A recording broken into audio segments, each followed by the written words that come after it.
As time passed, Amina began to feel the emotional and psychological toll of her choices.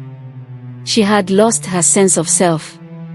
The constant lying, the fake smiles, and the meaningless encounters left her feeling empty. Every time she looked in the mirror, she saw a stranger staring back. One night, after a particularly draining encounter with a powerful businessman, Amina sat in her hotel room and cried. She was tired of the lies, tired of the secrecy, and tired of the guilt. She wanted out, but she didn't know how. Her escape came unexpectedly. One of her regular clients, a young tech entrepreneur named Tond, had taken a genuine liking to her. Unlike the other men, Tond treated her with respect. He wasn't just interested in her body, he wanted to know about her dreams, her family, and her future. One evening, after a long conversation about their lives, Tond made Amina an offer. He wanted to help her get back on her feet, not as a client, but as a friend. He offered her a job at his tech company, starting as a personal assistant. At first, Amina was skeptical. She had heard promises before, but something about Tond was different. He wasn't trying to exploit her, he genuinely wanted to help her rebuild her life. With Tond's help, Amina slowly started to distance herself from her old life. She cut off ties with Cynthia and the men who had once controlled her. The transition wasn't easy. There were days when the temptation to return to her old ways was strong. The money from prostitution was quick and easy, while her new job was slow and steady. But Amina knew that this was her chance to reclaim her life. Tond's support, combined with her determination, helped Amina find a new sense of purpose. She began to save money, not for fancy clothes or nights out, but for her future. She enrolled in part-time courses, hoping to finish her law degree. Her family, unaware of the full extent of her past, noticed the positive change in her and supported her decision to pursue a better life. Amina's journey to recovery was slow, but each small step felt like a victory. She focused on her job at Tond's tech company, learning the ins and outs of the business world. Tond remained a steady presence in her life, offering advice and guidance whenever she needed it. He was patient with her, never pushing too hard but always encouraging her to push forward. Her relationship with her family also began to heal. Though they never asked directly about where the money had come from in the past, Amina could sense that they were grateful for the new stability she was providing. Her father's health was improving, and her siblings were back in school, thriving in their studies.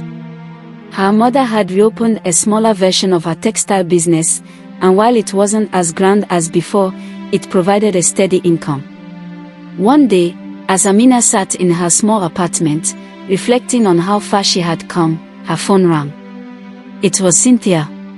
Amina hadn't spoken to her since she decided to leave her old life behind. She hesitated before answering but eventually picked up. "Amina, where you dey? Long time oh." Cynthia's voice was as lively as ever, but there was an underlying tone of desperation that Amina didn't miss.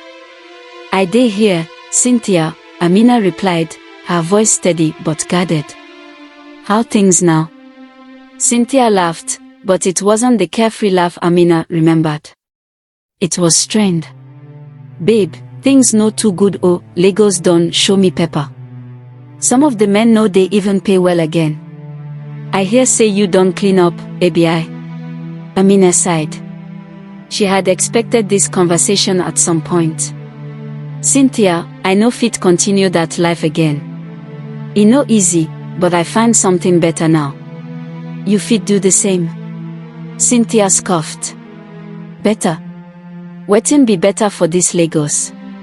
Everybody just dey survive anyhow." Amina paused, thinking about the life she had left behind. She knew how easy it was to get trapped, how the allure of quick money could make it seem like there was no other way out. But she also knew that there was a way, even if it wasn't easy. "Cynthia, I know say e hard, but no be by force to continue. Life fit better if you give yourself the chance. No small, but if it work? There was silence on the other end of the line for a moment. When Cynthia finally spoke, her voice was softer. I no sure if I fit do Amina. I don't already go too deep. Nobody go too deep way e no fit climb out, Amina replied gently. If I fit do you fit do too. They spoke for a while longer, and when Amina hung up the phone, she felt a mix of emotions. She knew not everyone could be saved, but she hoped that Cynthia would find her own way out. As Amina continued to rebuild her life, she focused on her long-term goals. She completed her part-time law degree and eventually applied to a law firm as an intern. Though she started from the bottom, she was determined to work her way up. Ton remained a close friend and mentor, but Amina was careful not to rely on him too much. She wanted to stand on her own feet, to build a life where she could provide for herself and her family without depending on anyone else. Her experience in the world of runs had left scars, but it also taught her valuable lessons about survival, resilience, and the importance of self-worth. She had been at the mercy of men who saw her as nothing more than an object, but now, she was in control of her own destiny. As the years passed, Amina's life began to resemble the dreams she once had as a young girl. She became a lawyer, working in a firm that dealt with human rights cases, especially focusing on the rights of women. Her personal experience gave her a unique perspective, and she was determined to help other young women who were facing similar struggles. One day, while attending a conference on women's rights, Amina was approached by a young woman who had recognized her.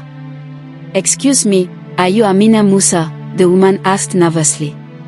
Amina smiled. "Yes, that's me. How can I help you?" The young woman hesitated, then spoke. "I heard your story from someone who used to know you. I'm going through something similar, and I don't know what to do." Amina looked at the woman, seeing a reflection of her younger self, confused, desperate, and searching for a way out.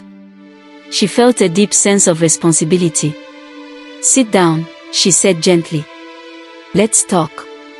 As they spoke, Amina realized that her journey wasn't just about her own redemption, it was about helping others find theirs.